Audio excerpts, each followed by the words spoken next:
Hello and welcome. This is NTA Tuesday Live, and I'm Cyril Stober. Nigeria's economy has shown early signs of recovery following the removal of fuel subsidies, with non-oil exports driving growth, according to new policy data. Nigeria introduced crude oil as a social product in 1973, and then domestic prices were below international levels. At that time, crude oil was sold locally at $1.93 per barrel, while the global price stood at $3. By 1980, the gap widened, and when oil prices dropped to $15.1 in 1986, the subsidy element reached 68.8%. By early 2025, however, non-oil exports began to stabilize the economy. Export earnings rose 65% year-on-year in the first quarter of 2025 to 1.7 trillion naira. Agriculture's share of total exports increased to 8.3%. Imports of agricultural goods fell, leaving a surplus of 668.3 billion. Now, the external position improved. The country recorded the current account surplus of $3.73 billion in the first quarter of 2025. Well, this reversed deficits of more than 3 billion naira in each of the two previous years. The reforms boosted investor confidence. Equity transactions on the Nigerian exchange reached 6 trillion between January and July 2025, compared with just 3 trillion in the whole of 2024. Now, consumer goods firms also returned to profit. In the first quarter of 2025, 7 major companies reported the combined pre-tax profit of 289.8 billion naira. Well, tonight, NTA Tuesday Live will focus on consolidating non-oil exports. But before we get into the conversation, let's get to see this report. The economy has long thrived on agriculture, commerce, trade and industry, with the Dawano International Grains Market, the largest in West Africa, serving as the major hub for bulk agricultural products. Latest report from the National Bureau of Statistics indicates that Kano State's GDP rose from 10.7 trillion in 2019 to 16.8 trillion in 2023, with agriculture increasing from 3.2 trillion to 5.4 trillion naira, reaffirming its central role in sustaining the economy. The industrial sector saw slower but noticeable progress, rising from 1.7 trillion to 2.4 trillion naira, despite some fluctuations along the way. The services sector recorded the strongest expansion, jumping from 5.8 trillion in 2019 to 9 trillion naira in 2023, making it the single largest contributor to the state's GDP. To shift the balance toward industrialization, the state government is intensifying efforts to strengthen the non-oil export base, including processed grains, groundnut products, sesame, and textiles. However, the success of this drive depends largely on creating a conducive environment for investment in agro-allied industries and value addition.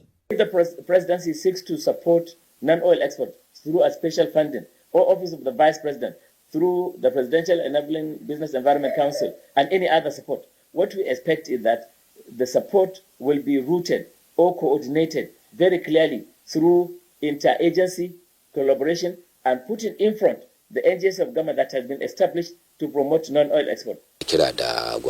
We are appealing to the federal government to reduce the export clearing charges. We can leverage on the population and make them skilled, ensure that our own large number of population are skilled enough to in both the agricultural sector as well as in the agricultural value chain. At an investment summit in Kano, the State Commissioner for Commerce, Investment and Industry, Shehu Wadas Hagagi, reveals that his ministry has proposed the establishment of a dedicated gold market in the state.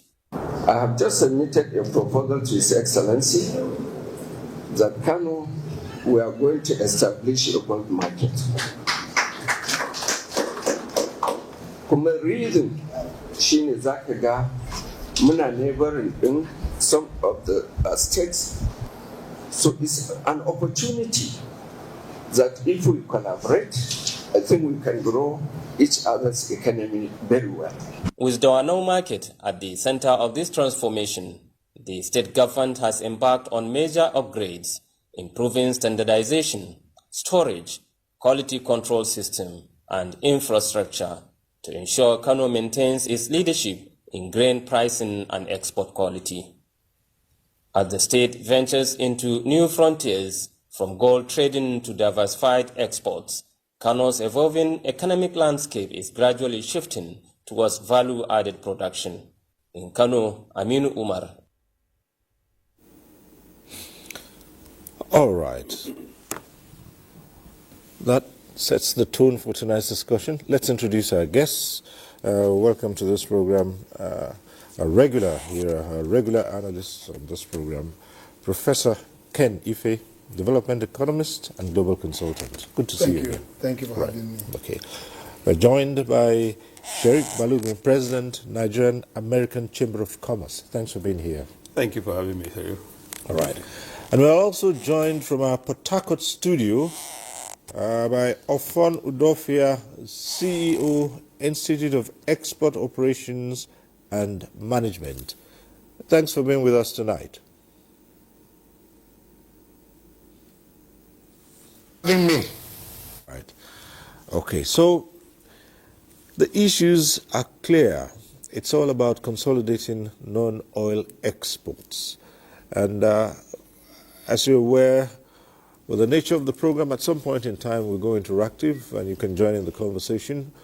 But when it's that time, we'll remind you of the process and the procedure. But let's get down to the business of the day. And we'll start with you, Professor Ken Ife. From our introduction, it would seem that the economy is picking up and the country is beginning to make inroads in terms of non-oil exports. Give us a general look of the performance so far. Well, the economy is recovering. I mean, remember, I keep saying that in 2023, in May, end of May, the situation was like the country was in an intensive unit, as I always say, on a cliff.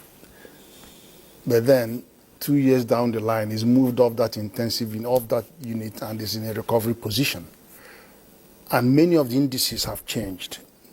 For example, you've seen the reversal on balance of payment. This is remarkable. There was even last year when it was $6.8 billion. It's very important because it is one of the factors that move the GDP up. Then we've seen stability in the foreign exchange. We've seen monetary policy reining in high inflation and then also sucking away all the oxygen from excess liquidity in the system, which obviously was occasioned by the 33 trillion that was printed, and many other things. So we have seen some steady hands on the macroeconomic policy framework. We've seen the fiscal side, very good handshake with the monetary side, and we've seen that by January, the new fiscal law will kick in, which would even make things better. Then in terms of performance, two things on the performance. Oil has actually started picking up, because, you've seen growth in the oil. It used to be absolute negative over the years. But the one that excites everybody is the non-oil export. And they have very good reasons for non-oil export. First of all, devaluation of our currency is a massive impetus for export. It means that anything you pick up from Nigeria can be bought abroad. And let me give you an idea. I work in ECOWAS Commission as consultant, as you know, over the last 15 years. Now, if we go to any of we are surrounded by Francophone countries. 1 naira usually will buy 3 francs CFA. But now, because of the devaluation, 1 naira cannot buy 1. It can only buy 0.7. So what it means is that the things that I use 100 naira to buy in our neighboring country, I can buy them with 300 naira now. Conversely, something that they get for 100 naira here will be like 30 naira to them. So everything from Nigeria is cheap. I can give you one example, Apple. You know, Apple could be 800 naira, maximum 1,000. But I go across the border as we did 2 months ago, less than 2 months ago, and I was buying that Apple 3,000 naira. So you could see if there's anything that comes from here, they make money from it. So that helps our export. But of course, there are many other things. The export, when it's non-oil, it could include solid mineral, and we are getting a lot of traction on solid mineral. It could include a lot of agriculture, and we are beginning to face the reality that you need to invest in quality infrastructure, because the issue here is, have you actually got products that can be traded on the international market? So quality has become so critical. It wasn't as bad as it was in the region during around independence 60s and early 70s. It has changed. There are so much is rules based, and then there are sanitary and phytosanitary requirements, there are technical specifications, there are non-tariff barriers, a lot of them to do with institutions and all of that. But that game, we are becoming more sensitive to the quality of product that we are bringing out to the market. So all of those they're increasing our lots, and I just hope that we'll do more. And the way we can do more is to reverse this import dependence. When you're looking at growth of Nigerian economy, there are two areas. The current growth of the aggregate is coming from services, because services post the growth. Because services is also considered in non-oil export, the services. But then when you disaggregate services, you are now left with industry and agriculture. And you know that the first quarter agriculture was 0.07. So the whole story is we have to focus on industrialization as a way of delivering export-led strategy. All right. And then the rest of it, we will tie up the rest of it in our discussion. Okay. Thanks a lot. Let's come to you, the president of the Nigerian American Chamber of Commerce. A cursory glance at Nigeria's performance in the non-oil exports. Right. Well, like the Prof has said, we've seen tremendous improvements in non-oil export, and the reason is not far-fetched. Our goods have become more competitive because of our currency, and there's been deliberate effort also by government to promote exports through various agencies and collaborations with stakeholders. And we see, especially for agricultural products, we've seen significant changes. Of course, it's driven also by demand from the international community. And for example, sesame seed, Nigeria is one of the largest exporter of sesame seed to Japan. We supply over 50% of the import of sesame seed from Japan.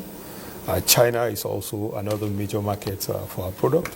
So there's demand for products like sesame seed, and that has helped to push up the figure of export of non-oil export from Nigeria. You can also look at cocoa. There's been a significant change in the price of cocoa. Cocoa has pushed the foreign exchange earning. Cocoa was about $5,000 at one time. Cocoa moved up to rose up to about $15,000. It's come down a bit now to about $9,000. So if you see, that's like almost tripling the figures. Same volume, but triple the figure. However, the cocoa sector itself, we need to do more in terms of processing, because if you look at the combined volume of cocoa as a business, while we are one of the major exporters, we're getting less than 5% of the total value, because when you add value, you get more. If you look at a bar of chocolate, right, you can see what the price is as against a whole ton of cocoa that we're exporting. From a ton of cocoa, which is about $9,000, the derivative from it will be about 10 times that. So we need to do a lot more on that. The direction is being set. Government is coming out with a policy of process process. While we support that, but we need to do it in ways that are measured to be able to, ensure that there's a smooth transition from basic export to, process goods in a way that will not disrupt the market. Yeah. And I bring this I brought this issue because I'm sure recently you heard that the government has banned the export of share nuts. Okay. 6 months, they say, as a trial period. But that has caused a lot of disruptions because there's what you call work in progress. People have signed contracts, the season contract to deliver share nuts. People have borrowed money from the banks. They have stocked their warehouse, and they're in between the process of preparing and moving this good. Now a ban comes suddenly. What happens to those? But I'm sure there's a policy to see how that will be absorbed. Yes, that will be worked out. Okay. So I think the traction is on non-oil export. Of course, solid minerals is another one. We're seeing the demand for critical minerals, lithium, cobalt, tantalum, and these are products that we have in Nigeria, fortunately for us, and we're seeing a lot of movement in the export of these products. Urea is another one in terms of non-agri. Dangote, of course, a significant export in urea. So urea has played a role in boosting the figures in export. Dangote is exporting urea to the U.S., to Brazil, even that. So that's a very, very important development that's added to, the non-oil export sector. Okay, thank you so much. Let's go over to our Port Harcourt studio and see if we can link up with Fonu Dofia and hear his opening comments on the day's topic. Yes, you're there. So much, and I want to thank Prof and Ken. This is a good development because if any country must move forward, you must do a lot on exports. Yes, in Nigeria, as the case may be, we are driving away from the traditional export, which is our crude oil, and we are actually going into the non-oil. Considering the environment that I am, the south side, mainly Niger Delta region, export is also thriving here because things like waste products are being exported from here, like the palm kernel shell. So if you look at the palm fruits as it were, from the palm oil, the palm kernel shell is a major thing that we actually doing so much here, palm kernel cake, and also in Port Harcourt, like in Dorama, before the end of the second quarter, Dorama has already done export over $175 million US of urea to Brazil. So it's a good development, and I want to congratulate the government, and I also pray that there will be that political will. In Nigeria, sometimes we celebrate opportunities and do nothing with it. Now that we are moving on this direction, we should not be distracted. Not that maybe for any reason that the oil price will go up, we now look down. So it is a good development. I also want to encourage the government to give support to the exporters, because besides being a chief executive of the institute, I also do export myself. So there are a lot of lacuna that the government needs to put in place to enable the exporters of non-oil export products to continue. And more than that, let's look at our institutions. The tech is also helping every people that are into tech that are exporting services. Then the schools, as we do it, we are still doing more import with our phone in different platforms that export. So our youngsters from the universities, as they're coming up, should also be taught on how to do export, because the future is very bright. If you look at the non-oil export sector, you look at the solid minerals, they've mentioned some. There's a particular one that I discovered from Cross River. They have what they call mica. It's just everywhere, entering from Dupani, Ugep, up to Bamba axis. So it is something that each state government should be encouraged to look at what are the items, what are the minerals, what are the agricultural products. They have a comparative advantage. So they look into what, like before now, we used to be number one in palm oil, but they are dropped. Thank God that the government has just started distributing seedlings, so which is a good thing that we are encouraging. Seedlings that can do better within 3 months or like within 3 years or above. Then we should also put some things in place, like quality control. Most of our palm oil that are going out, edible palm oils, have excess free fatty acid. So which means this should be controlled. There should be a synergy between the private sector and the government. like Nigerian Export Promotion Council is doing so much in certification, like NAFDAC, FDA, Halal, HACCP, fine. But more than that, there should be synergy between the trade support institutions and the government agencies on their own, because government will not be able to do everything. So there should be trade support institutions cited in nearly every state of the federation, and then go into the interland. Like if you go to China in their export bid, every local government have what they are producing. So we should look at it from that perspective in Nigeria. And God has so blessed us that every local government has something to offer. So we should look inward, improve it, allow it to stay there, not going down. Rather, we should be going up. Because you are an exporter yourself, and you've just mentioned that there are one or two things which need to be tidied up. We'll return to you on that count for us to know those challenges, those things you say need to be fixed to further boost Nigeria's exports. But we'll return to you in just a moment. Let me come back to the studio here with Professor Kenneth Ife. Yes, significant progress has been made, even if some would see it as not as fast as would want.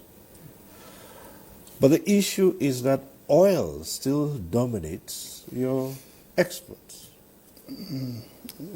Yeah. Well, oil is actually insignificant in our domestic economy, because it's only about 5%, 5 to 5.5%. Okay. And in terms of government revenue, it's actually come down below 50%. It used to drive government revenue, and they may go down to 40%. I think they're looking at bringing it well below 40%. Where oil is critical is on export forex income. Right. Where crude accounts for 79%. Gas accounts for 11%. So between the two of them is 90% of our forex revenue. The remaining 10% is diaspora remittance, foreign portfolio investment. We'll scratch our head here. Those other little things, invincibles and all that. So that's why they drive. And this is important because the reason why it's important is because we have an import-dependent economy. That is the crux of the matter. We inherited that. That's our colonial legacy. And we have an international division of labor that says you must produce raw material, and we in Europe want those raw material to process it for you to consume in Nigeria. That's what we are fighting for.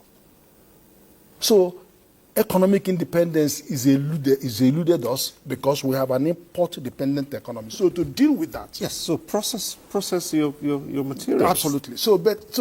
But you see, the question is, are you having growth? First of all, no. The first question is, where is your investment? If you have, the tension is between government and private sector. The balance between government and private sector influence. That's the balance. That is the balance for free market economy. Where do you get the right balance? So you can have growth as we are having growth, but the growth you are having is not creating employment. It is not reducing poverty. It is not solving the problems. So you are having service industries are doing well, even without government support. Cultural industries all over the world. Our banks are doing well all over the world. Our ICT, digital economy, they're doing well. But they can't feed you that much. They can't create the kind of employment the productive sector can provide. If 60% are in agriculture and the level of agriculture is so mundane and you are moving your export, your raw material, you will never develop. So that is why at the center should be an industrialization program that allows you to convert those raw materials to products that you can export and earn more revenue. Now, I heard what you said. You see, Nigeria, Ghana, and Cote d'Ivoire produce 74% of world cocoa. But if you look at the entire cocoa value chain, we're only 7% of the value chain. Shea butter will produce 40%. We're only about 3% of the value chain. So when you add 10% value, the revenue doubles. If you add 30% value, the revenue triples. So that's why government says we're not going to export any raw material unless you have minimum of 30% value addition. And what it will translate to is that that revenue we are calling non-oil export now will triple. And then you cease worrying about NNPC and oil money. Because it means that now our non-oil revenue, export revenue, could be about 40%, and their own goes down to about 30, for about 60%. So that is how the rebalancing will come, by making sure we implement that law. Across board, Nigeria's exports, yes, are on the rise. But at what point can you begin to sit back now and say, look, even as oil dominates the export revenue, at what point do you begin to, what are you looking at in the immediate and medium term?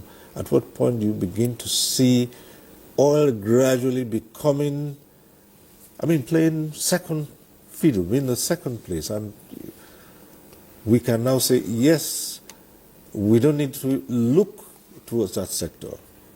Yeah, well, very good question. But then, to analyze it and look at what will be the panacea or the answer to that question is to look at when are we going to get serious about our industrialization policy, about growing what we have to process. Now, taking it back to agriculture again. For example, Netherlands exports over $700 billion worth of agri-products. Netherlands is smaller than a lot of states in Nigeria. Niger is even probably double the size of Netherlands. So, from production, primary production of the product itself that you want to process, because you see sometimes there's this mantra of double our export, triple our export. But there's a limit. When you have not produced, what can you increase? So it must start from the production itself. Have a policy and plan that will begin to look at what are those products that we want to be specific and what are the targets. Set targets. We want to move sesame seed right now from, we're doing 600,000 tons of sesame seed, it's contributing about $800 million. In 1 or 2 cropping seasons, we can double that production. And then we can talk about processing for oil and other derivatives. So if there is no nexus between production and the process itself, we'll only be talking about figures. Okay. I will not get there. Tomato, for example, to bring this succinctly, tomato we're doing 3 tons per hectare. And you can do 800 tons of tomato per hectare. So what stops us from putting in the investment to be able to do that from 3 to 800 tons per hectare? And what is the cost of tomato today? If you look at the export, so if you take just to that one crop, let's say on tomato alone, that could contribute significantly to our GDP for local consumption and also for exports. All right, we're being joined in this conversation by a commercial farmer and president of the Nigerian Farmers Business Group, architect Kabiru Ibrahim, joins us via Zoom. Thanks for being here tonight.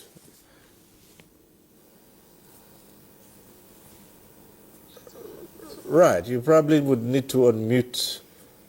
Yes, can you hear me? Yes, we can hear you now. Right. You got many experts there. Okay. I would have to agree with them mostly, but well, ask me. What do you want me to say? Yeah, sure. Well, we're looking in the direction of the non-oil exports, and particularly agricultural products come in here. We've seen that, yes, the volume has increased, it's bringing in more revenue, but then it hardly scratches the surface because what you're putting across has no value addition. And by the time you add a little to it, you'd be doing 3 times, 4 times, even 10 times more than you're doing right now. So you are a commercial farmer, and you chair the Nigerian Farmers Business Group. So give us your take on this. Well, generally, what should happen in Nigeria is to get the small-scale producers to scale their productivity. and then get the processors to do optimally well so that you are able to export a little more or do agribusiness even within the country and within Africa. Now, the idea of a farmer selling what he or she produces in his primary form will never take us out of poverty, but value addition will definitely take us where we want to be as a nation. Many other countries that don't have oil and have good agricultural products are very rich now. They're in the league of the first world. I heard somebody mention the Netherlands. The Netherlands has a population of 17 million people. Their economy is really agro-based. And most of what they do is they add value and then export to the world. The income from that is in excess of $300 billion. They are next only to the United States of America in terms of income from agriculture. I mean, from agribusiness or agriculture as a whole. Now, Nigeria has got a lot of land, a lot of cultivable and irrigable land, and so many farmers. Now, all you need to do is to put all the cross-cutting issues that help to scale productivity, and then, well, productivity does not just mean production, processing also, distribution, and marketing. And marketing is what really gives impetus to agribusiness. Now, if people produce and there is 50% post-harvest loss, for instance, they can never be agribusiness. I mean, people have hardly enough to even survive. So we must create all the enabling environment to make things work, to make the food system work, to make the country to be able to earn a lot more than it earns right now from oil. Oil is already a curse to Nigeria, for instance. There are many skirmishes around the oil. Now we can't even process, we can't even refine our petroleum. We depend on just selling the crude and importing back the refined product, which is already taking its toll on the economy. Our foreign exchange problems are arising from our inability to earn any foreign exchange from anywhere. What we earn from the non-oil sector can be optimized if we encourage processing inward. But processing can never scale if you don't have a good energy sector. Okay. If you don't have mechanization, if you don't, if you are not transparent, if you don't have standards and gradings. So these are the things. Now, what we are doing in agribusiness is that we look at a policy, we follow it through. I mean, you keep a policy working to get to a crescendo where you will be able to really get the best out of it. But if you start one policy today and jettison it for another one and another one, you will never really do anything. So we will never get out of where we are now unless we look at all the cross-cutting issues that will make agribusiness or exportation of value-added products to the world. And Africa today is one market, and Nigeria is in a very vantage position to be able to earn a lot of foreign exchange even within Africa. Before going outside Africa, you should be able to dominate the agribusiness market here in Africa, to be able to be the leader, not in name, but in reality. Okay. All right. Thanks so far. But, well, this seems to tie in with what the CEO of the Institute of Export Operations and Management had said earlier. That's talking about Ofon Udofia, who himself is an exporter. I did say we would come back to you. Now we're going to our Port Harcourt studio. I did say we'll come back to you to find out those things. You said we're standing in the way of optimized exports. So let's hear from you. First, perhaps an experience as an exporter yourself. Yes, Cyril, thank you so much. First, from government policy, like the farmer was saying, we are promoting Ghana today that they are doing a lot of work in exporting yam. For an average yam you see outside Nigeria, I think is from Ghana, even when it's transported from Nigeria to Ghana, because Ghana government has what they call a yam development plan for 30 years. They have started and they are following it critically, but in our country we have a lot of issues with policy somersaults. Like Prof was saying, government just wake up one morning, we are banning shea nut. Yes, value addition is very important, but before you start the value addition, have you given the people time? Have you prepared their mind that between this period and this period, if you don't add value, you will not be able to sell? So this is also affecting the importers from the buyers from other countries. They are not taking us serious because they just feel our government can just wake up and make some statement that will actually disrupt their transaction in Nigeria. I may attempt to look at that to call them non-tariff barrier. This is not tariff, but are policies of government. So if government is really serious and we want to do export, non-oil export and continue, we need to look at that. When we are talking about, number two is that when we are talking about exporters, there's a very big knowledge gap. For instance, currently now, the European Union is working on the EUDR, that's what is called European Deforestation Regulation. How many of our exporters are aware of this? Oh, we're beginning to lose audio signals from Port Harcourt studio. So we'll return to Ofonu Dofia later, and we might have fixed that issue. So back here in the studio, you had the commercial farmer. We've spoken to an exporter and the farmer himself, and they've outlined this. And the earlier question I put to the president of the Nigerian American Chamber of Commerce is when we expect to begin to see oil taking a backseat. And these are the issues that those two gentlemen have now outlined. Progress has been made, but is that progress commensurate with the policy we are looking at? Not enough. Let me give you some examples. In 2011, 2012, I was the UK government trade advisor to Nigeria government. And my job was to prepare Nigeria for accession to WTO trade facilitation agreement.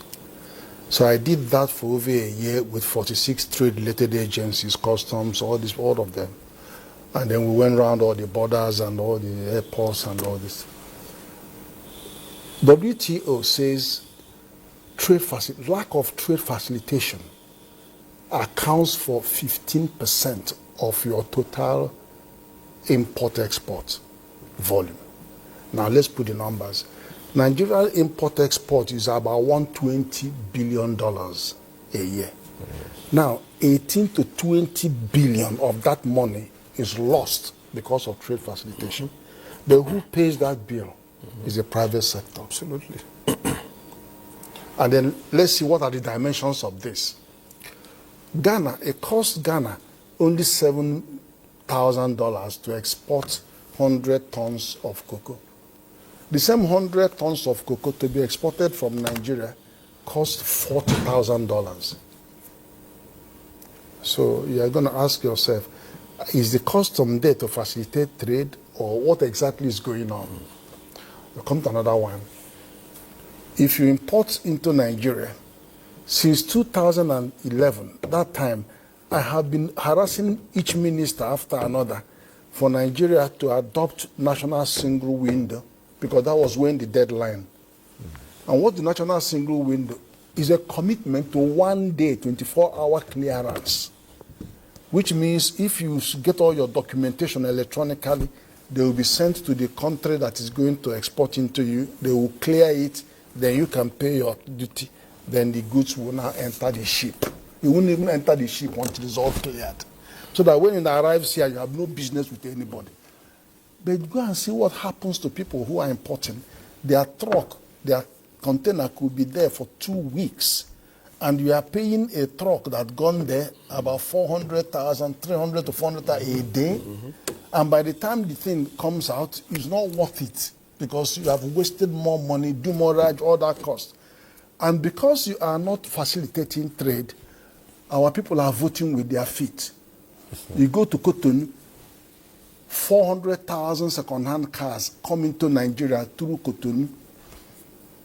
They prefer to pay their tax to them and then get them through porous border without us collecting the tax. That means we have problem with our countries assembling cars. Then you have another one. There were 2 projects I did for World Bank. One of them is authorized economic operator to see how that will work between Lagos and Abidjan, that transit corridor. So we did that. We showed it was going to be very viable. Let us pilot between Nigeria and Benin. And when you do the national one, then you can do regional one. That could have reduced transportation asymmetry and misalignments in transportation and logistics. They haven't done it. It was only 2 weeks ago that the new CG of Custom announced that they are going to do it. This was work I did 12 years ago. And the same thing, single window, they are now announcing they are going to do it. This is over 12 years. All of these are penalties to private sector. These are all forces reducing our potential to export and raise revenue. There's a lot of it. This is just the beginning. This is the beginning. There's a lot of stories on this. The place of transport infrastructure in all of this, and I'm coming to you because the business of exporting,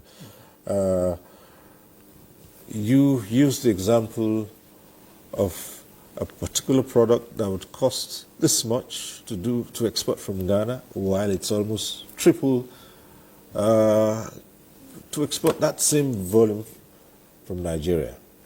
It brings us to the question of the infrastructure on ground. Yes. Take yams, for instance, which you use as an example, that probably the yams you find there actually came from Nigeria but were exported through Ghana. So what are those bottlenecks that you should be looking at to stop that from happening? Okay, thank you. That issue, if you analyze it, transport infrastructure is one. Typically, it will cost you about anywhere from 1.3 to 1.7 million naira to move goods from up north to the ports in Lagos. Mm-hmm. And you pay $300 to $400 to export goods from Lagos to China. So look at that. So our transportation infrastructure, is it about the roads? Is it about the trucks itself? You know, we're having a small discourse before this program started about logistics. Logistics is key. It's a big percentage of moving and doing trade. So if that is not developed, already you are at a disadvantage by the figures there. What's happening to our rail system? Where that will provide a competitive way of moving goods in volume, on time, and give less stress on the road. So we should be looking at fixing that. Now, the national single window, which Prof talked about, for the import side, the same thing applies for the export side. You need to cut down on the documentation. You need to cut down on the waste of time. You need to cut down on the bureaucracy. So if in Ghana I can do all my process of export from one single place, within 24 hours, pass my documents and move. Exporters who want to buy will look at where provides the most efficient in terms of delivery. Here, you sign a contract. For no fault of yours, you cannot meet with the delivery dates. And these are time-bound because those who are buying from you have also obligations, commitments to meet in selling, either putting the goods on the shelves or selling to others who will order process. So you find out that prices that we obtain here are discounted prices because of non-delivery in good time. And they've tested us. It's not that they just did this arbitrarily. Our products, a lot of them, like our ginger, is one of the best in the world. These inherent characteristics. But we're not commanding premium prices. So like other products for some of these reasons. So that single window, hopefully, it's said by 2026, maybe first quarter, it will go into play. Hopefully, that will be one of the things that will help in terms of moving. Because where you have prepared goods for export and it's taking you about a month just to move from a distance of 40 kilometers from your warehouse, to dock the container into the ports, that is a big problem. So until we solve issues like that, then you also have all sorts of agencies coming up with unnecessary charges of looking to start rent seeking. We're talking about standards, certification, conformity. Yes, these are things that we need to do. But agencies are supposed to facilitate, become trade facilitators, are becoming checkpoints. Everybody wants to issue certificate for you to export. And export is something that's very competitive. So when you heap up all of these charges, it affects the volume of the export that we'll do. Because once it becomes not profitable, the exporters will not go into exports. So that is a bottleneck that needs to, there needs to be a conversation around bringing all stakeholders and saying we want to facilitate trade. And you necessarily don't have to issue a certificate or necessarily have to charge before you can do this. So those are some of the problems and some of the challenges that we're facing. Our quality infrastructure as well. You talked about the transport, the quality infrastructure also. Do we have the laboratories that will be able to respond when you want to test these goods and ensure that it's okay before you export? You don't send in your samples and you spend weeks in getting some of the analysis and all of that. Those are some of the things. And there are government agencies that are in charge of these things. So we need to up our game if we want to see significant changes in our export. All right. I believe that links with Port Harcourt studio, the audio is much better now. So let's return to Ofono Dofia. And yes, at some point in time, we lost that connection. We couldn't hear you. Now we hope we can hear you loud and clear. And so if you just pick up from where you left off. Yes, I was trying to enumerate some of the challenges that, one, that no university or polytechnic in Nigeria is offering export as a course. You do not do what you don't know. Yes, we are building up our game now. We are doing very fine now. But what happened next if the young generation are not keen into export?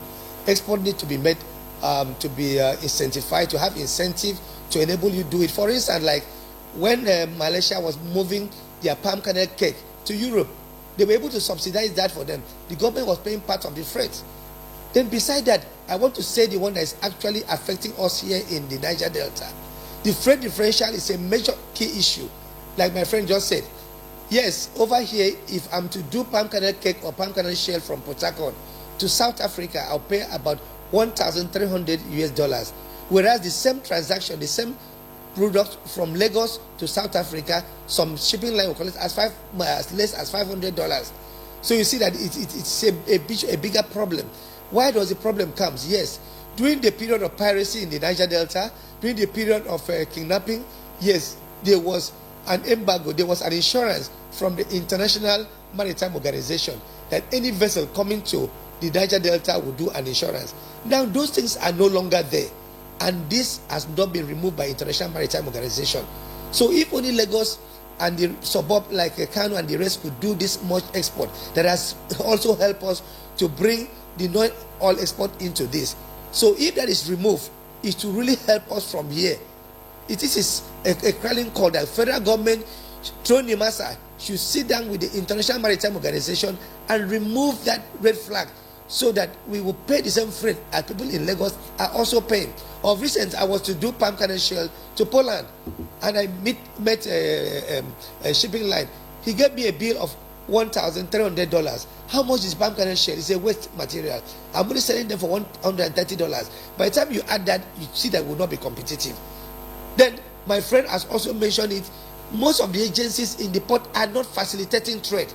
I pray that the single window will come to bear so they can enjoy like what our counterparts in Ghana, in Mombasa port in Kenya, in Tema port are enjoying. We don't need to have that interface. The unrestricted payment at the port is much. Like we didn't put Accord here for you to move into the gate of the ports.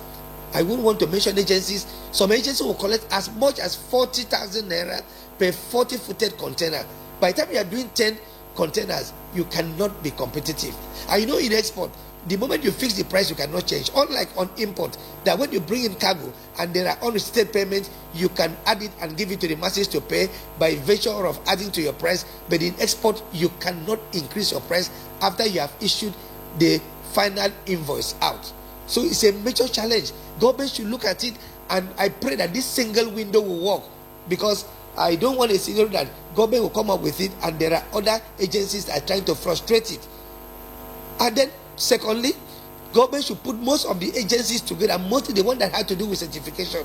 I won't go to NAFDAC differently, go to OSO differently, come back and go to quarantine to get phytosanitary certificate. If all of them are put in a place, Cyril, let me tell you something that happened. Our agencies need to sit up. I remember one of my trainees did something. He was exporting from Lagos, and then yet the fumigation certificate came from Nigeria, from Port Harcourt. When the cargo get to South Africa, bedbug was discovered. So you see that the agencies are not that sincere. Government should look at them and make sure that there should be a consequences.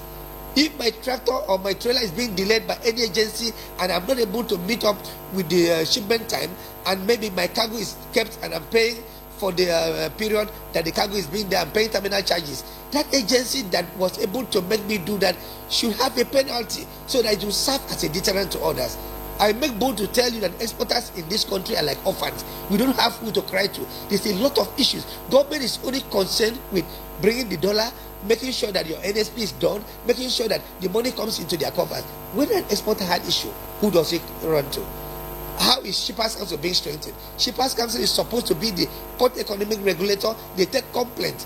Are they really doing that? So they have a voice, and that's exactly what you're doing right now.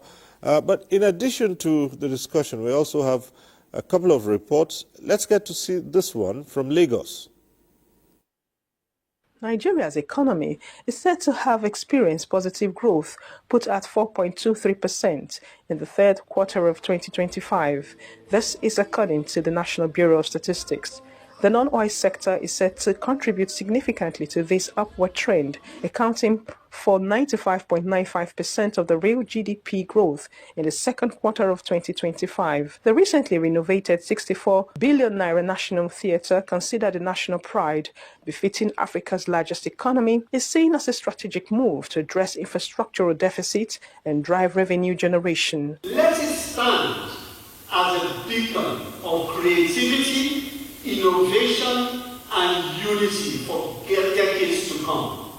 Based on facts collected by all the players in the industry, the hotels, the Airbnb, the short-let apartments, the restaurants, the tour operators, the music stars themselves who performed, a lot of the data was collected, and the figure came to 100 billion naira that was made during that December in Lagos.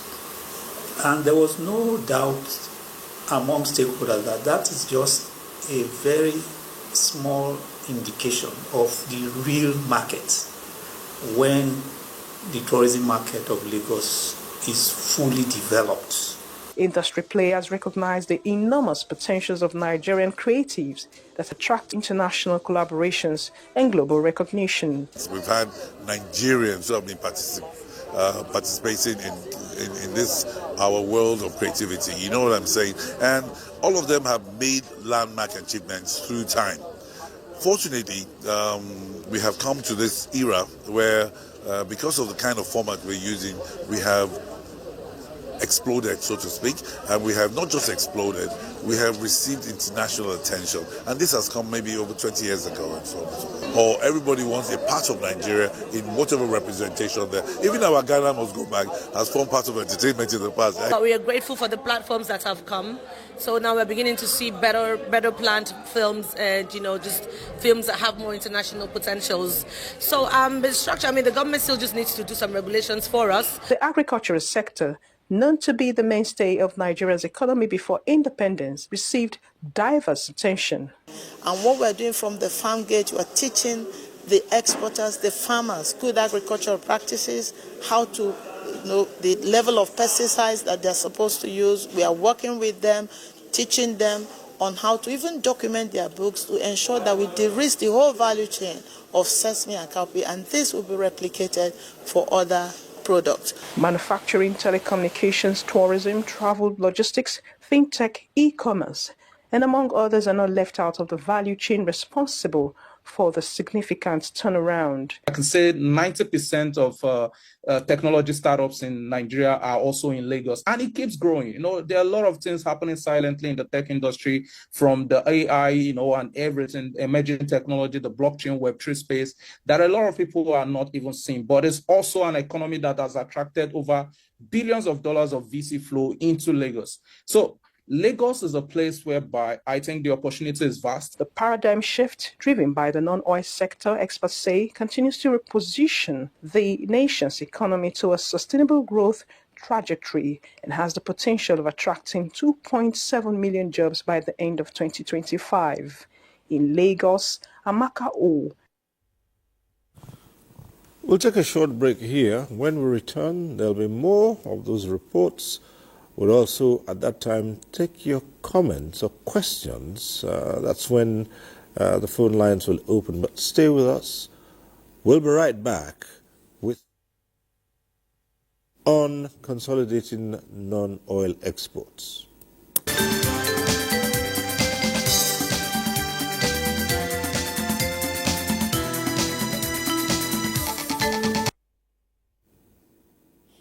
All right, thanks for staying with us. It's still about consolidating non-oil export. Now, in this segment, the phone lines will be open. It means you can join in the conversation. You can call in to ask a question or air your views, make a comment on the issues at stake. And we say this all the time. If you are calling in tonight and your call gets through, turn down the volume of your TV set to avoid the holdback or the echo.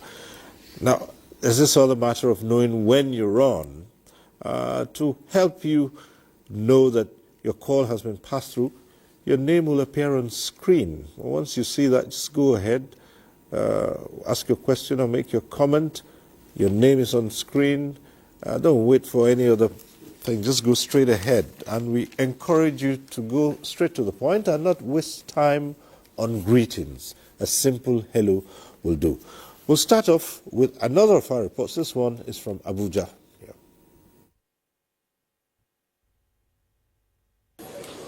Nigeria's non-oil export has seen an increase in export performance, revenue base, foreign exchange earnings, and enhanced regional integration in recent times. It's a trajectory that the government is keen to sustain for economic growth and production capacity. For half year 2025, that is between January to June, we saw a surge in export compared to last year. Nigeria exported 230 products. We have seen a gradual shift from export of agricultural commodities to finished and semi-manufactured products. Nigerians are investing, Nigerians and foreigners, investors generally, are coming into the space of adding value. Sesame, it's like number 4 in terms of our non-oil exports. Last year to 2024, we did a total of about $400 million worth of exports of sesame, which when you now aggregate that and let's even say convert it into Naira, it's running into almost about 7 to 800 billion Naira, which it's, when you look at it, it's more like bigger than the budget of several states in this country. The demand for African staple food generally across the globe is in high demand. Practically everywhere you go to, the likes of Tesco, the likes of Walmart are interested in African Isles. And how best can you serve them? You want to serve them because you're so sure of the quality of product in Nigeria. While so much is being done by the Nigerian government to grow agricultural value chains, scale up production, and increase access to global markets for made-in-Nigerian goods, especially agro-allied products, the bureaucracy of business documentation and procedures, lack of funding and limited access to market, lingering production gaps pose technical barriers to these efforts. There are specific cases. We had issues in the area of sesame and cowpea. We observed that some countries have reported, well, specifically Japan, it's a big market for sesame. They've reported the presence of pesticide residue, which has gone beyond the maximum residue level MROL. We look at 5 major markets for those products across some marketing corridors. You know, we have the USA as a corridor, the USA and the Americas as a corridor. We have Europe as a corridor. We have Asia as a corridor. We have the EU as a corridor. We have the UK as a corridor. So those 20 priority products are what we are working. You know, we classify into all those market corridors. The entire gamut of the Federal Ministry of Industry, Trade and Investment all lined up to project and deliver on President Bola Ahmed Tinubu's renewed Hope 8-point agenda. Economic watchers say Nigeria is a ready market for global business and can be a lucrative market for companies that can learn to navigate a complex and evolving business as the NEPC build bridges with countries to boost intra-regional trade. In Abuja, Comfort Amodu. All right, I'd like to go back to the farmer, architect Kabiru Ibrahim, who's on Zoom. And this, oh well, we'll try and get back to him as we go on. Issues we're going to raise with the farmer. However, again, in the matter of export here, while all attention is towards increasing and maximizing what we derive from exporting, the local market is facing its own challenges too. At some point in time, the producers were more, even with the distortions, the producers suddenly found that they could make a lot more than they were making before in the local markets, and goods were now, products, especially agricultural products, were now mainly for export, creating a local scarcity. How do you work around that in terms of boosting your knowledge? You know, we're in Africa, we're in West Africa. We have what we call free trade protocol. That says within the region, right?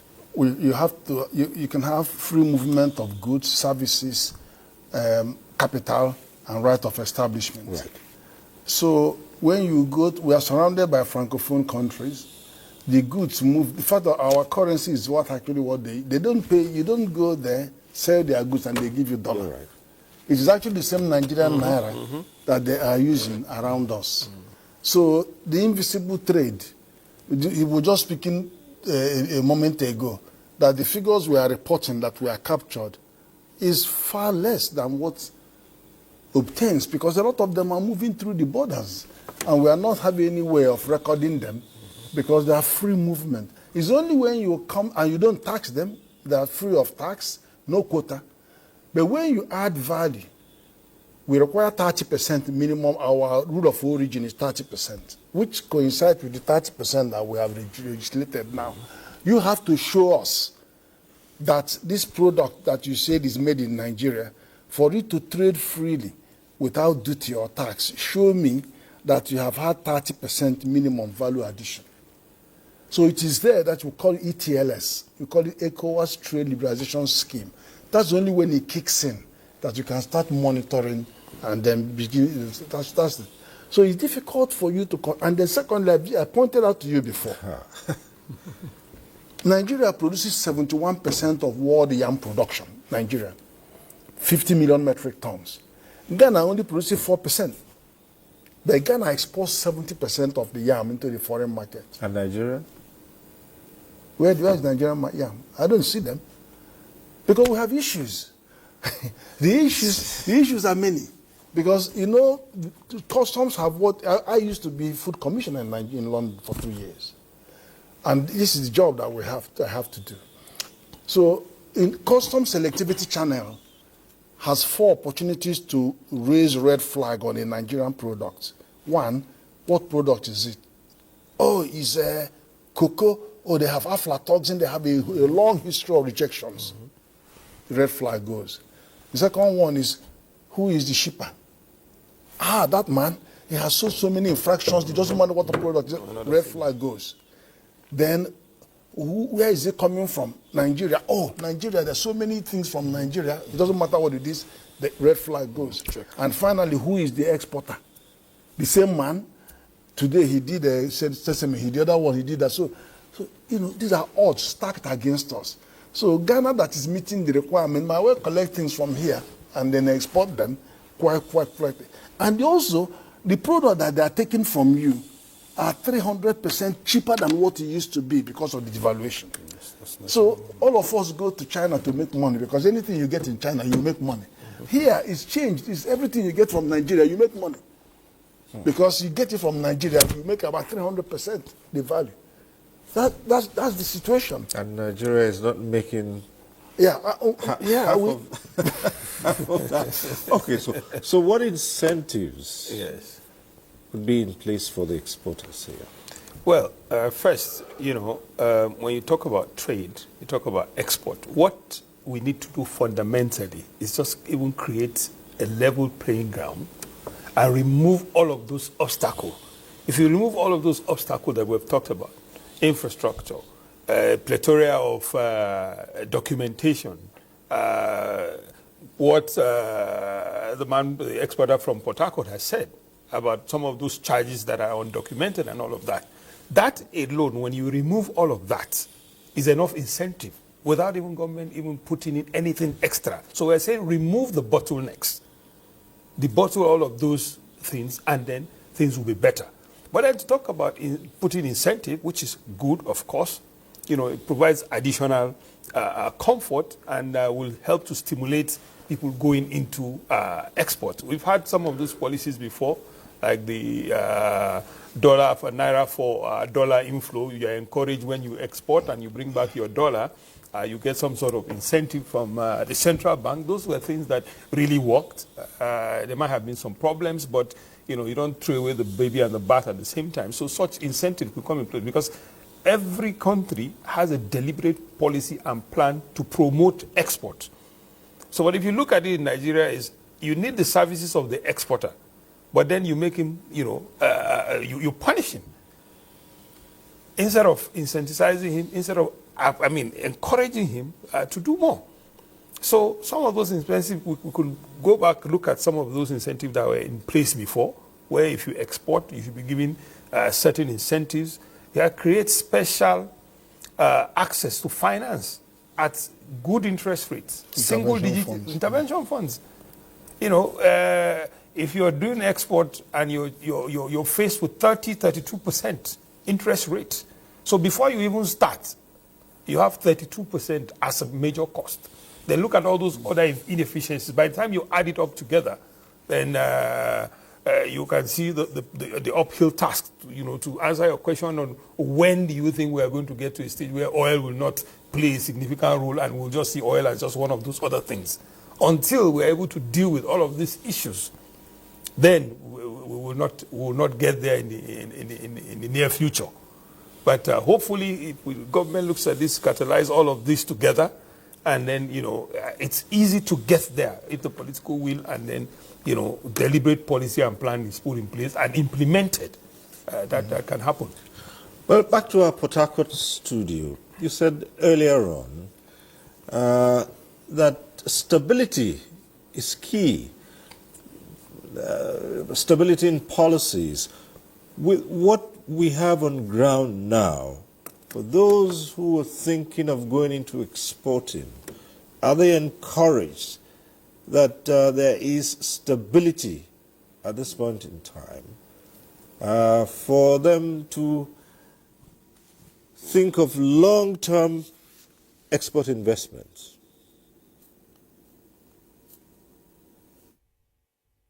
Yes, Cyril, I would not say it's 100% encouraged, because I'm taking, for instance, myself as a person. If not that I have passion, and it's what I've been doing over the years, I've been tempted to go back. Today, coincidentally, we had a training for Faith Foundation on export readiness. An exporter asked a question. Government is only concerned about you bringing the dollars and then make sure you repatriate it, or else they penalize you. But peradventure, you run into a problem with an importer overseas and you are owed. Look at this policy. When we want to import from other countries, it must be LC. It's only in Nigeria that they use open accounts, like sell or pay you later, do this. So there should be a dedicated policy. For the past 5 years, we have been working with CBN, with Nexim Bank, to come up with a policy called factoring. The way factoring works in other countries is that I give you my cargo. Because I am doing factoring with you, an agency or a bank in that country will pay me and allow the person importing to pay back. We don't have such things in Nigeria. It has not been gazetted. It has not been made into law. So you see that so many of the exporters are losing money on daily basis. And it's that become a norm.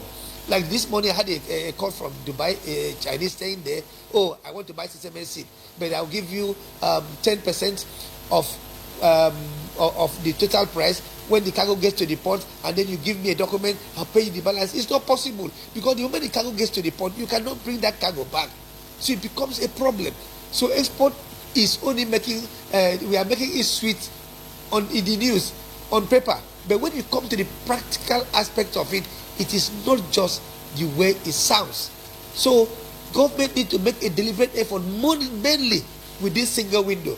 You know, I mentioned it before. I went to Mombasa Port. I see the way single window works. And the comfort of my room, I can do my declaration. I can declare my parking list. I can declare all the documents, my single good declaration form, and then the custom will look at it and do a release. But I'm telling you that for you to get a release of your cargo finally is a problem. So it takes two to tangle. If this is actually put in place, the single window is working and is working well, the scanners are working, it will reduce our timing at the port. You also reduce the unreceipted payment, which is so much in the port. They will hold you to ransom because they know that the owner of the articulator, the trailer that you are bringing in, has told you, I've gotten to the gate of the port and you are not able to enter. On daily basis, is charging you. So you have no other option but to give them the unreceipted payment to enter into the port. Who do you cry to? The Shippers Council should be strengthened. It is only here that the port economic regulator, that where tax complaint is staying outside the port, I start to be corrected. I'm not saying Shippers Council should go and collect dues in the port. They should be closer to the port so that if I have a problem, I can run to them. Like One is a little bit far from Port Harcourt main town. If I have a challenge and Shippers Council is there, and you either with Custom or with NAFDAC or with Quarantine or with the NDLA or with any of the agencies, Shippers Council can intervene and say, okay, what's the matter? How do I come in? But they will expect you to leave that thing, come to Shippers Council office and write a letter and wait for them. Export is like coup. If you cannot do the time, you will not do the coup, because the man over there that is buying from you has his own time that is expecting this cargo to come. So the agencies that are meant to be facilitators are now constituting a roadblock to trade instead of facilitating trade. So this must be looked into critically. It must be looked into critically, otherwise we don't make a headway. Like my friend there said about labs that could test our product. I am backbone to say this, Cyril, that we have a small lab in our own, an independent lab in the institute. This morning, somebody from Poland said a lab and make sure that this preparation is tested. So which means confidence is being built. So this lab issue, state government, federal government should allow independent people to come in to have your lab. Even right from production, you should be able to test your product, have your barcode, have everything that will make this product easily traceable. Peradventure it has an issue internationally. So otherwise, we'll still be having issue with rejects. Otherwise, we'll still be having issue with not meeting up with time. Because if a product does not arrive on time, it becomes a problem. So these are the things I think government should look into, and then have at least the willpower, the political power to say, okay, if you are exporting, just okay, for instance, today, Pengassi, you cannot hold any of their truck. It goes seamlessly. Export should just be giving that kind of interest to the port. As long as you are doing the right thing, nobody should hold an export container. If somebody is holding an export container and the red flag is flagged, the person should be made to pay penalty. Otherwise, it will continue this way. A lot of the export cargo are being held in between, like from Port Harcourt, between Akpajo to the gate. By the time you meet OC gate, before you get to the final place and you hand over your single good declaration form, it's already a problem. So this must be looked into if exporters must do well in the system. We still seem to be having issues linking up with Architect Kabiru. Right, he's there now, so let's come to you. Now we have you back online, Architect Kabiru Ibrahim, the farmer. And we've talked about many of those issues. Now, earlier on, often raised the matter of agencies concerned with quality and standards as you begin to export more. I even gave an example where weevils were found in some products that were being exported. So this has led to goods being rejected. A few examples were given here. What are the main recurring issues Nigerian goods being rejected abroad? The question of standards and certification. You see, at the Nigeria Agribusiness Group, we are really concerned about making the agricultural products export ready. So from the farmers, we expect a conformation with the good agricultural practice. And from the regulators, we expect transparent work on certification, quality, and safety. Now, when these institutions started with this do not work the way they should, we end up having these problems. It is very shameful that a lot of our products are rejected abroad. For whatever reason, whoever is responsible for doing anything should be held accountable. From the stories that we have been getting from Port Harcourt and from my president, the Nigerian American Chamber of Commerce, and even Prof, it is very clear that we have to be ready to be able to export properly and earn foreign exchange, and in a formal manner. You know, if you don't formalize exportation, the country that you're exporting from does not get anything. If people go through the back door to export, the government doesn't get anything. Therefore, the government will not be incentivized to enforce some of these things that we have complained about. Now, for the exporter, since you aggregate from farmers, you must also be able to put in a lot more than is happening today. It's not an all-commerce market. You need to have your outgrowers. You need to make them to conform to good agricultural practice, to give you whatever you want to use, to be able to semi-process or process that, and then you export. So the relationship is very, very strong. It's supposed to be very strong from the producer to the exporter and to the processor. If you have people of your own that you give incentives to, they will be loyal and they will produce to the standards that you set. So export will be seamless.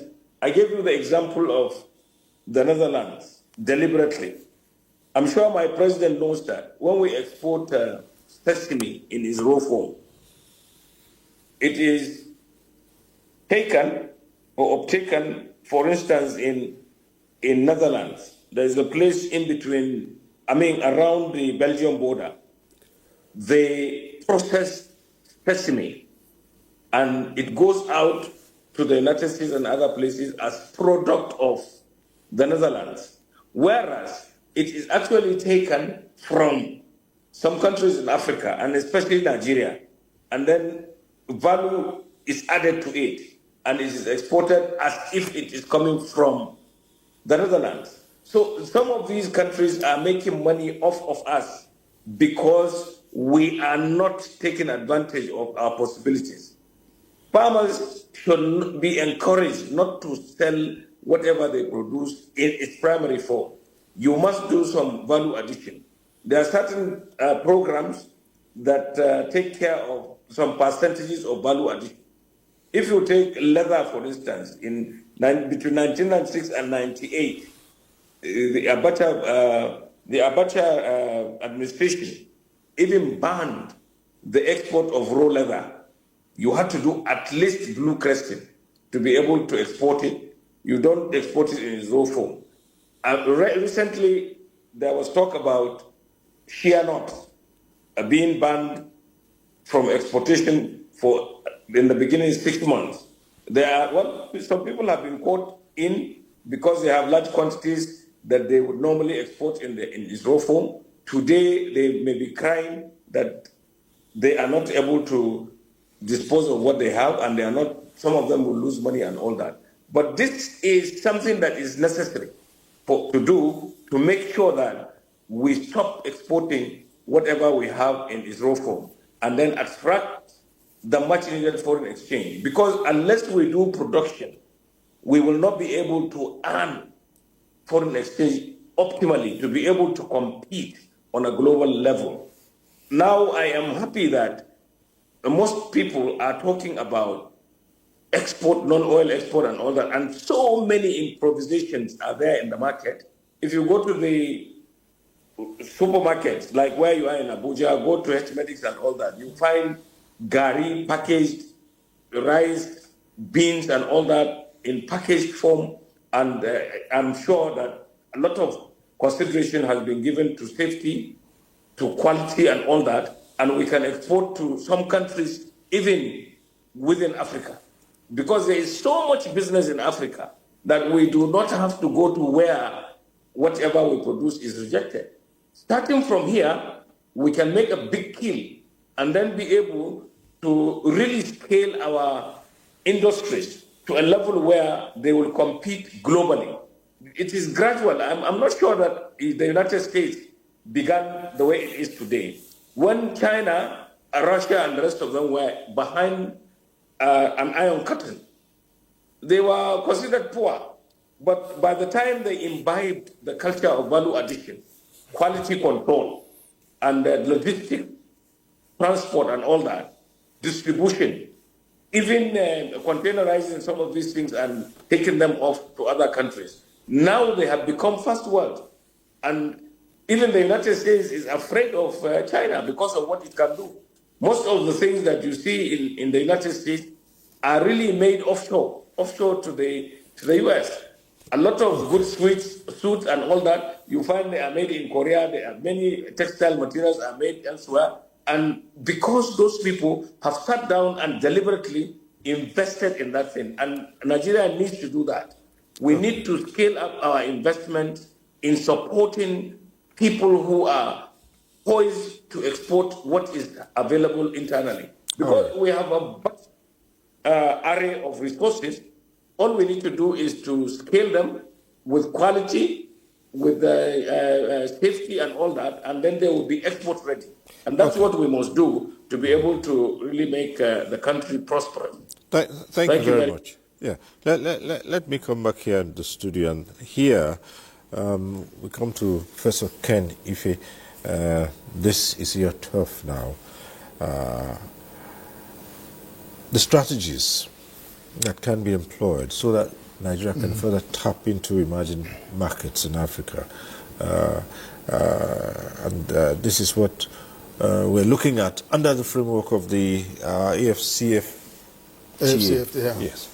You see, we the country wants to grow to $1 trillion economy in the next few years by 2030. There are several pathways that can get there.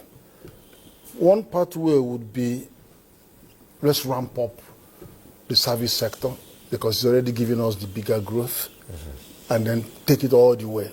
But you need a very high percentage of growth to be able to get there. But that will not solve the problem of employment. It will not solve the problem of more people heading into poverty. It will not solve the problem of food insecurity. The second one is to say, what is the real challenge facing Nigeria's development? And we have identified it, is because this country is import dependent. The structure of international trade, or what they call the specialization of labor, wants you to be producing raw material and taking out there. And you have now made a decision, yes, we can still do raw material, but it mustn't be less than 30%. Let's implement that. For you to implement that, you need an industrialization policy. We don't have one. The trade policy we had was 2005, 2005, yes. We did one in 2012, which was supposed to be every 5 years. We did it. I wrote the chapter on trade facilitation. Dr. Remu wrote on investment. Dr. Oguntola, Professor Oguntola, and all that. Anyway, but it was never approved by the Federal Executive Council. So, if we are going to focus on industrialization, all the macroeconomic policies must connect to industrialization, and we have a big disconnect. Trade policy should actually be beating their hand on their heart and be saying, this is it. We need an export-led economy. But it's not, because you don't even have one. Now, the investment policy should be telling us what kind of investment can we direct into industrialization. They're not talking about that. They're talking about portfolio transfer, the other stuff. They're not. Fiscal policy is even doing the worst, because fiscal policy will go and give incentive, we'll call it infant industry policy, they will give waivers and all of that, and we'll find out that the waiver is almost half of the revenue that the government is going to get. It is the same fiscal that allows frivolous imports, and then you have 2 million workers in industrial graveyard in Kano. That is the textile industry. Textile industry in Kano, Kaduna, and Lagos went, losing 2 million jobs, because they allowed reckless importation of all kinds of materials from China. Okay. Then you have the same, even where you have crude and gas. The whole policy allowed the refineries to go dead, and then all the crude go out, and then you import everything, and you go and look for subsidy. That is how the fiscal policy destroys the rest of the program. So you still have, they have to align. The monetary policy would have to align. You've just mentioned some incentive, 100 for 100 that they withdrew. Then intervention fund, they've withdrawn. Then the manufacturing sector is the lifeline. What are you industrializing? Is the manufacturing sector. And then as you're looking at our manufacturing sector, you have to look after the MSMEs. 42 million MSMEs in Nigeria out of 90 million in Africa, which means Nigeria's entrepreneurship is 48% of Africa, while our population is 15%, while our GDP is about 16-17%. So that tells you that comparative advantage of Nigeria is entrepreneurship. Absolutely. And that's the people you need to use in implementing an export-led economy. You've got them. No finance is available to them. Okay. So policies, the policy alignment, you must have policy handshake and alignment. All the macroeconomic policies must focus on industrialization. You just took it right out of my mouth, because I was going to ask him to say the hurdles, access to finance. Yes. Well, that's a very big challenge. And earlier on today, we were at the State House banquet to discuss the program, the Africa Agricultural Dialogue. And it was meant to, find solutions, talk about innovative ways of bringing in finance into agriculture, and also the SCPZ corridor. So finance is key. And right now, there's a deficit of over $75 billion in agricultural finance in Nigeria. And then you find that despite that, if you look at the aggregate funding directed to agriculture, it's just about 5%. And here we're talking about non-export. So I really brought this figure, to bring it to play on what we're talking about. So we must have innovative ways of bringing in finance. Development finance, it's very key. Because there's no way that you will be competitive when you are borrowing at 30, 35, 36, 37%. Is it for industrialization, or is it for exports that you can be charged such interest and then be able to excel or be able to double or triple what you are doing? It's not possible. That's not going to work. So the fundamentals must be that we have a deliberate government policy, deliberate government intervention funds. And yes, we've had intervention funds previously. And I want to just talk about the Anchor. Yes. The Anchor Borrower program is being vilified. But I tell you, there was a lot of success. There are problems and challenges, just like every other thing. So I think what should have been done is to refine this, look at where the challenges are, look at the successes, and then tweak the program.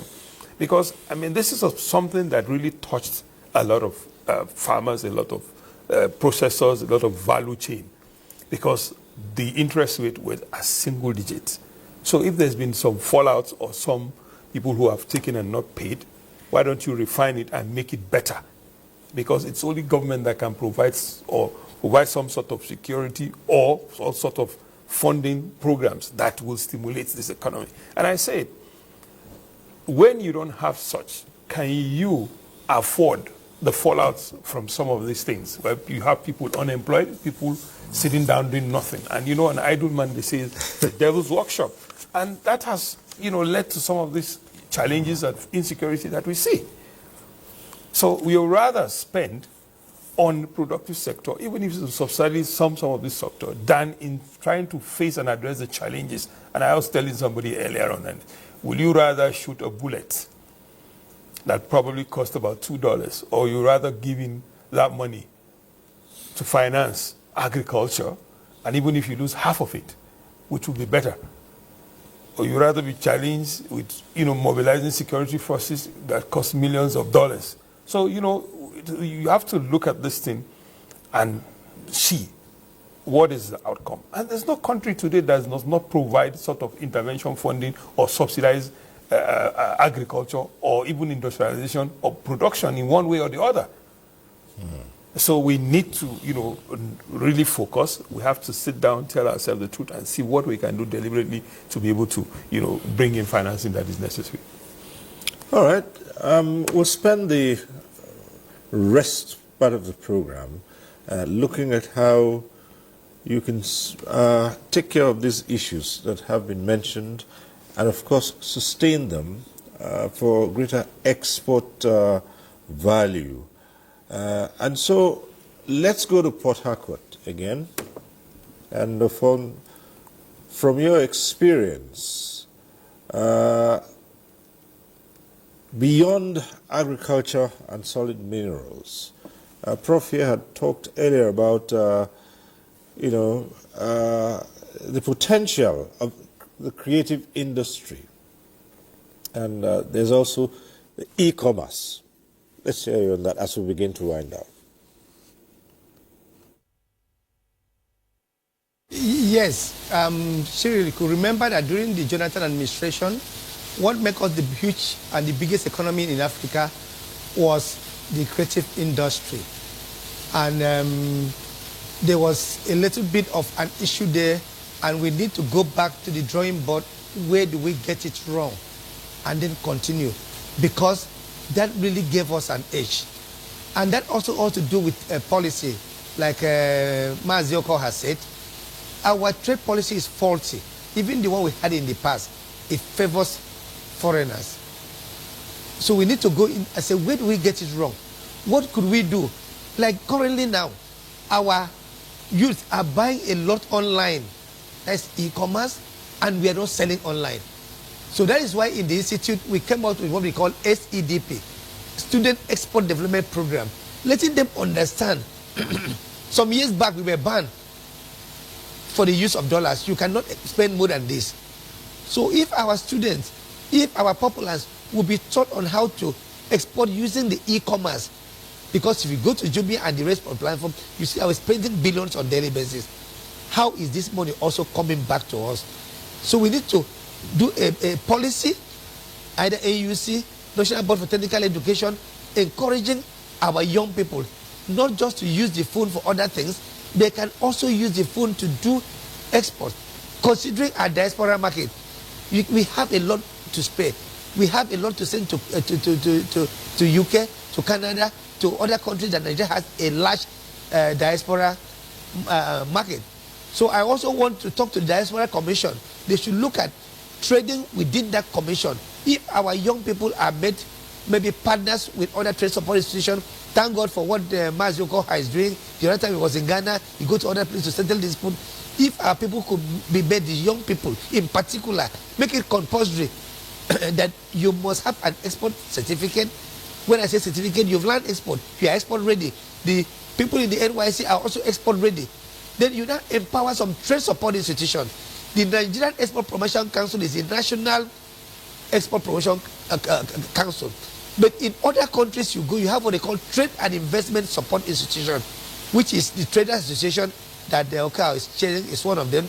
Like MAN, like FASIMA, like NASIMA, then like the Institute of Export Operations and Management. We work together with this. The government agencies, the MDS should not look at them as competitors. That's where we got it wrong. We are all working towards the same goal. But by the time you're feeling some other person is trying to do your own work, it becomes an issue. So we can teach them e-commerce, B2B, B2C, C2B. It is very, very crucial that we can catch them young from the university, at least strengthen our entrepreneurship centers in all the universities.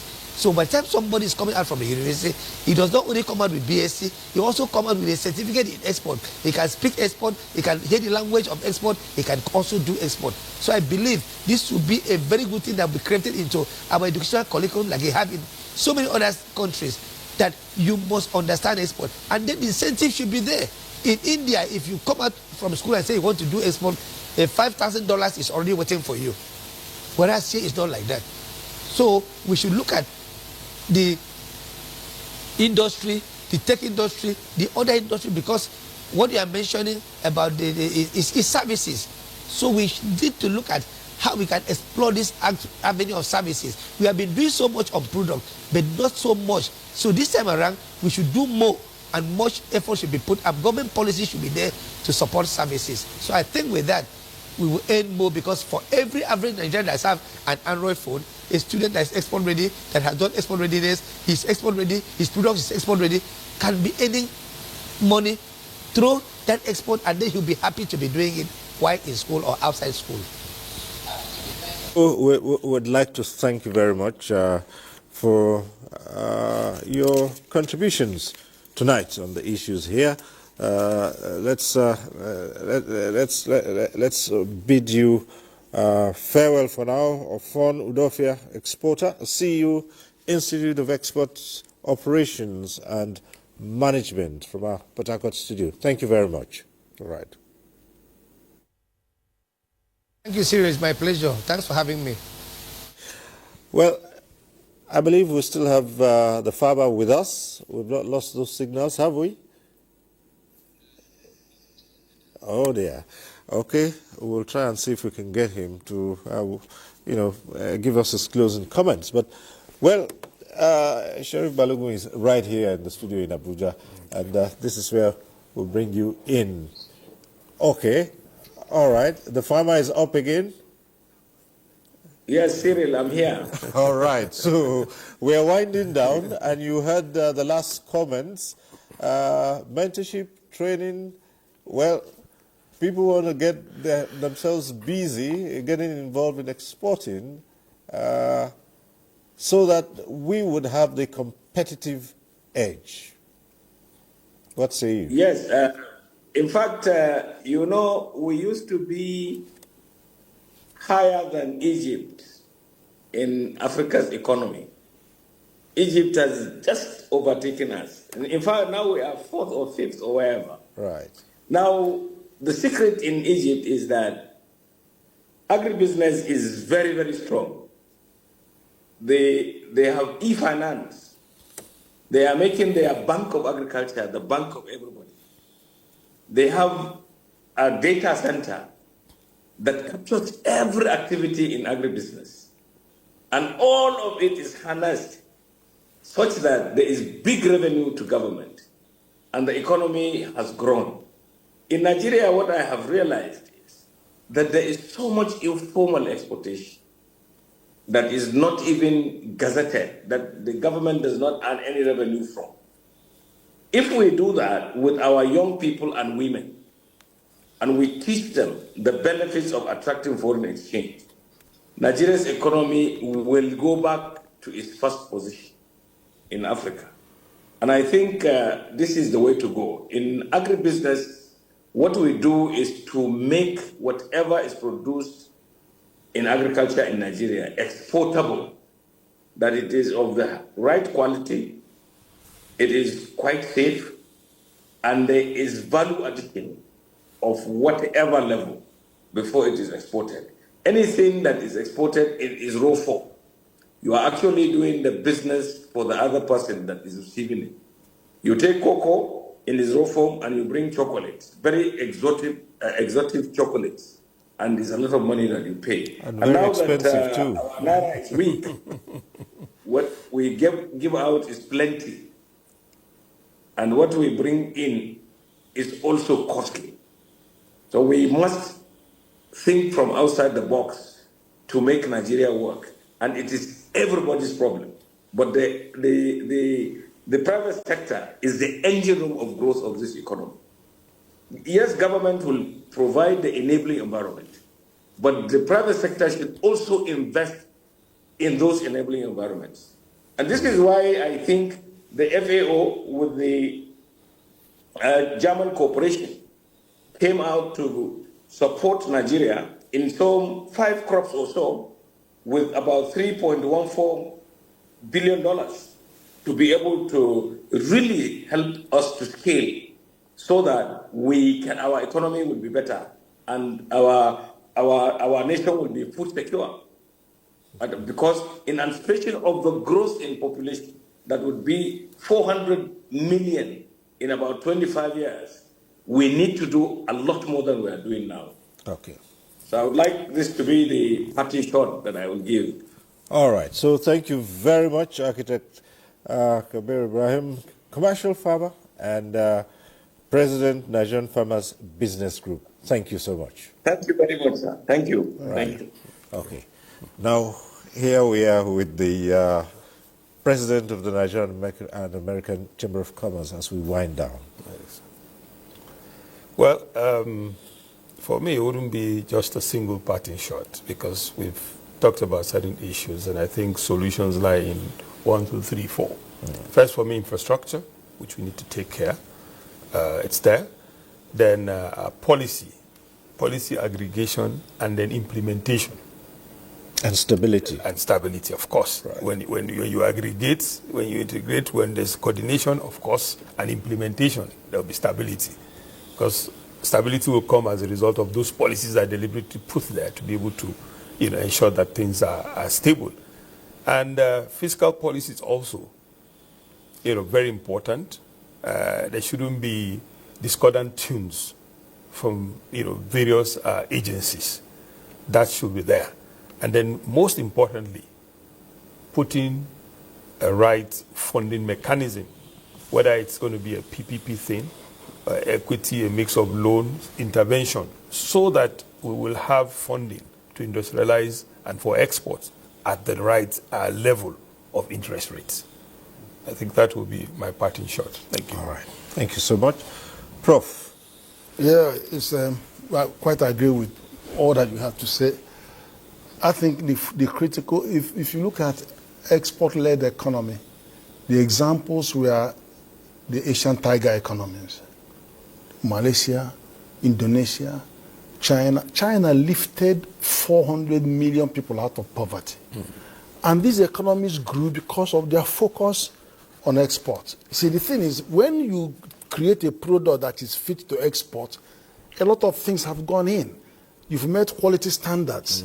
You've met HACCP compliance and good manufacturing practice. You've met good agricultural practice. You've met all of that standard to build a product that can be traded on international market. And when you are doing that from your resource, you are creating a lot of jobs at home. But when you sell raw material, you've exported the jobs and imported poverty. That's the dichotomy. But all policies must converge. Because if they don't, then there will be discordant notes. All the small effort you make here will be swamped by this. They just destroy. Nigeria, we had our last medium-term development plan. The government says we're going to borrow, we need 250 trillion. All levels of government can only contribute 50 trillion. They want private sector to find 300 trillion, 85%. That tells you the primacy of engaging the private sector. But you still won't let them work. You still the obstacle that blocks them. I mean, that's the thing. We need to have that discussion. I said to the central bank, we need to have forex policy. And that forex policy should pin on export strategy to bring the money. Then you said to fiscal authorities, stop this fiscal dominance over trade and monetary and investment policy and fall in line. Then we said to trade policy, wake up, we are talking about trade. I mean, they're all at cross purposes. And then you tell investment policy, what are you doing? Give us the right kind of investment that we require on the trade-related infrastructure. You see, government borrows money because they don't have any savings. But who goes are borrowing goes are sorrowing. When they borrow, the law says borrow for capital expenditure and human resource development. In capital expenditure, talk about infrastructure. If you're talking about export-led economy, it will be trade-related infrastructure. It will be industrial infrastructure like building industrial parks in free trade zones. It will be related. And then it says you may invest in productive capacity. So government, if you want to build a refinery or big mega project, the law allows you to do that, provided it can repay itself. And then human resource development. Our big resource is human beings, and they are young people. 70% of the population are under 39. So why are you not investing in these people? Why don't you train 10 million people? Why don't you give loan? The cheapest thing you can do is to give loan, borrow $10 billion, and give it as loan to young people. Let them go to school, get the best education in IT, whatever. Because you borrow this money at 2%, after 20 years, 15 years, 20 years, these children that have got jobs will give you a return, internal rate of return of over 20 to 25%. Is that not good business? You borrow that too, and you're having a return of 25%. Is that not a good business? And then you have health, no insecurity, you have prosperity. You have, 17 million Nigerians are abroad and they are bringing $26 billion to the economy as remitter. How much more when many more can go out and do this? And they don't even need to go out. They can stay here and make money. Okay. If you train them in digital economy. Okay. Thank you. So I'd like to thank you very much. And this is where we must leave the conversation. It was all about consolidating non-oil exports. And as I always say, no one program can take care of all the issues. So we must leave this conversation here and thank our guests here. Professor Ken Ife, thank you for being here once again.